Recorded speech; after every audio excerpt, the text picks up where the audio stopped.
मन में उठ रहे सवालों को कैसे शांत करें, बेचैनी को कैसे शांत करें। इस कहानी में मैं आपको 4 ऐसी आदतों के बारे में बताने वाला हूं जिसे आप अपने जीवन में अपनाकर एक अच्छी जिंदगी जी सकते हैं और अच्छे कामों में अपना जीवन व्यतीत कर सकते हैं।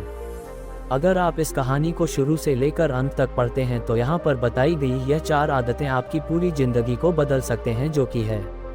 चेक मार्क, दूसरों के मन को पढ़ना छोड़ दो। चेक मार्क, ये सोचना कि असफल हो गए हो तो लोग हंसेंगे। चेक मार्क, समय को काटना छोड़ दो। चेक मार्क, ये सोचना छोड़ दो कि मुझसे बड़े बड़े लोग नहीं कर पाए तो मैं कैसे कर पाऊंगा। अगर आप इन 4 आदतों को अपने जीवन में अपना लेते हैं तो फिर आप अपने जीवन को एक खुशहाल जिंदगी में बदल देंगे और फिर आपका मन कभी भी बेचैन नहीं होगा, ना ही उदास रहेगी और ना ही बेफिजूल के कामों में व्यस्त रहेगा। पोस्ट की मुख्य हेडिंग छिपाए। 1. ये 4 आदतें छोड़ दो, मन हमेशा शांत रहेगा। 2. पहली आदत, दूसरों के मन को पढ़ना छोड़ दो। 3. दूसरी आदत, ये सोचना कि असफल हो गए हो तो लोग हंसेंगे, हंसने दो। 4. तीसरी आदत, समय को काटना छोड़ दो। 5. चौथी आदत, यह सोचना छोड़ दो कि मुझसे बड़े बड़े लोग नहीं कर पाए तो मैं कैसे कर पाऊंगा।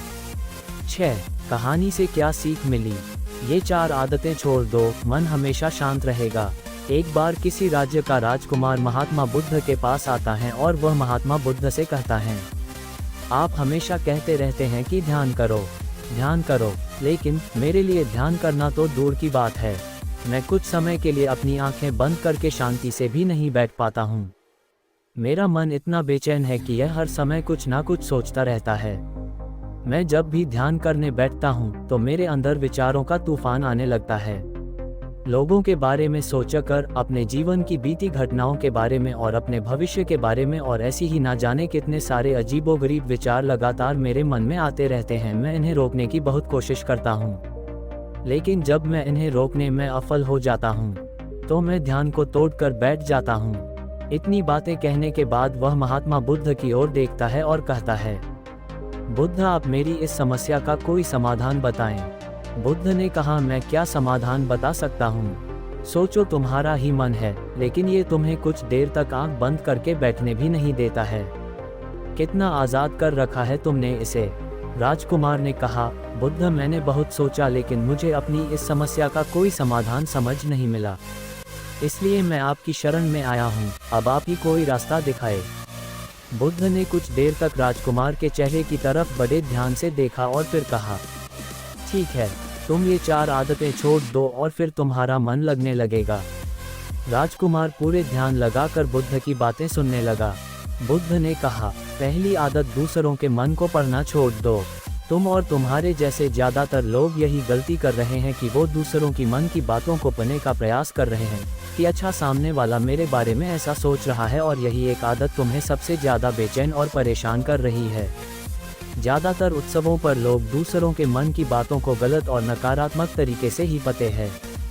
जैसे कि लोग अक्सर सोचते हैं कि दूसरे लोग उनकी तरक्की से जलते हैं, उसे नीचा दिखाना चाहते हैं, उसे पसंद नहीं करते, उसकी मदद नहीं करना चाहते और ऐसी ही ना जाने कितनी सारी नकारात्मक बातें ये लोग दूसरों के प्रति अपने अंदर बैठा लेते हैं। फिर उनके बारे में ही सोचते रहते हैं, उनसे बदला लेने के तरीके सोचते रहते हैं, उन्हें नीचा दिखाने के मौके ढूंढते रहते हैं और दूसरों के प्रति यही नकारात्मक सोच इन्हें दुखी करती है और फिर ये लोग बेचैनी महसूस करते हैं।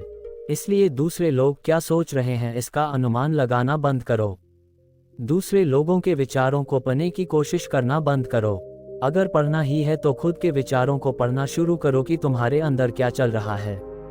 कहीं तुम नकारात्मक सोच, शिकायत या बुराई करने जैसी आदतों के शिकार तो नहीं हो रहे हो।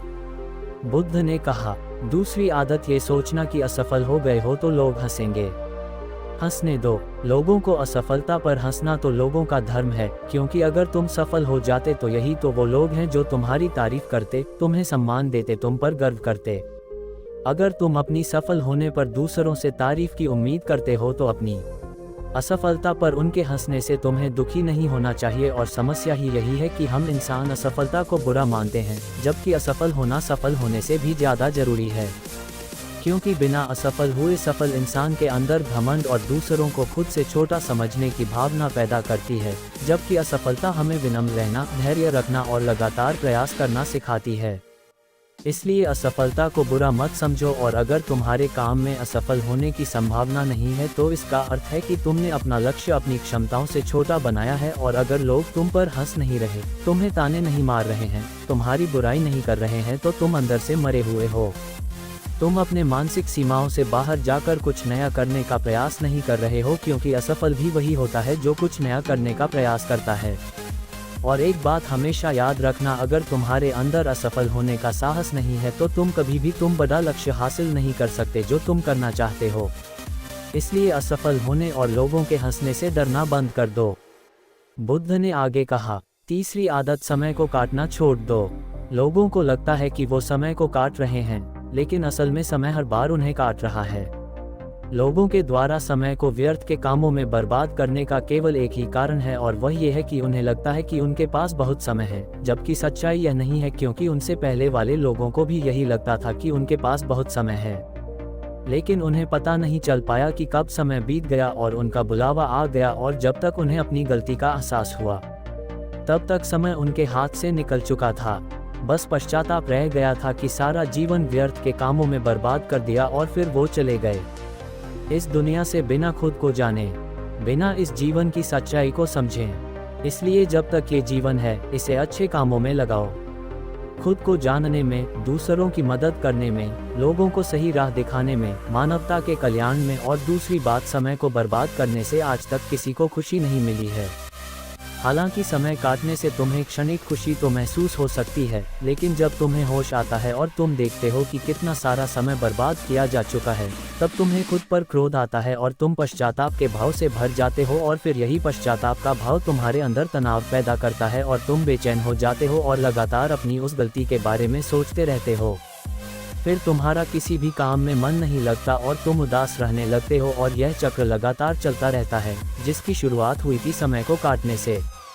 इसलिए समय को काटना बंद करो और वो करना शुरू करो जो जरूरी है। बुद्ध ने कहा, चौथी आदत, यह सोचना छोड़ दो कि मुझसे बड़े बड़े लोग नहीं कर पाए तो मैं कैसे कर पाऊंगा। असल में दूसरों से खुद की किसी भी चीज में तुलना करना ही व्यर्थ है। सबकी परिस्थितियां अलग हैं, सबकी सोच अलग है, और क्या हुआ अगर दूसरे नहीं कर पाए तो हो सकता है कि तुम ही कर जाओ, क्योंकि अक्सर वही लोग इतिहास रचते हैं जिनसे ज़्यादा उम्मीद नहीं होती। और फिर हो सकता है कि जिसे तुम बड़ा समझ रहे थे, जिसके लिए तुम सोच रहे थे कि उसने बहुत मेहनत की है, बहुत प्रयास किया है, उसने कभी उतना प्रयास किया ही ना हो, केवल मेहनत करने का दिखावा किया हो। क्योंकि ज़्यादातर लोग कभी उतनी मेहनत करते ही नहीं है जितनी उन्हें अपने लक्ष्य प्राप्ति के लिए करनी चाहिए, और दूसरे लोगों के सामने ये दिखाने का प्रयास करते रहते हैं कि मैंने तो बहुत मेहनत की थी लेकिन मेरी किस्मत ही खराब थी। और यही वो लोग हैं जो दूसरों को बातों ही बातों में कहते रहते हैं कि जब इतनी मेहनत करने के बाद मैं सफल नहीं हो पाया तो तुम कैसे हो पाओगे। लेकिन अंदर ही अंदर यह इस बात को जानते हैं कि उन्होंने कभी उतनी कोशिश नहीं की थी जितनी उन्हें करनी चाहिए थी।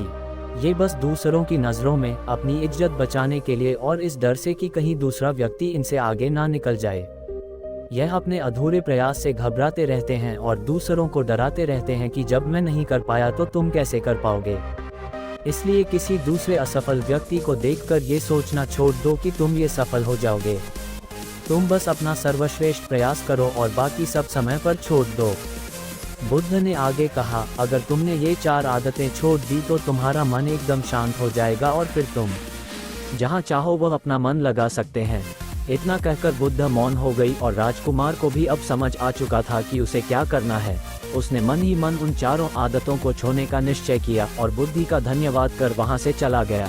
कहानी से क्या सीख मिली दोस्तों? इस कहानी से हमें ये शिक्षा मिलती है कि हमें यह नहीं सोचना चाहिए कि लोग मेरे बारे में क्या सोच रहे हैं। अगर मैं कोई काम करता हूं तो लोग उसे कम को लेकर हंसेंगे। इसके अलावा हमें अपना व्यर्थ ही समय बर्बाद नहीं करना चाहिए। इसके अलावा हमें कभी भी यह नहीं सोचना चाहिए कि अगर किसी व्यक्ति से कोई काम नहीं हो पाया है तो मैं उसे नहीं कर पाऊंगा। अगर दोस्तों आप मेहनत से किसी भी काम को करते हैं तो कोई भी काम छोटा या बड़ा नहीं होता और एक न एक दिन सफलता अवश्य मिलती है।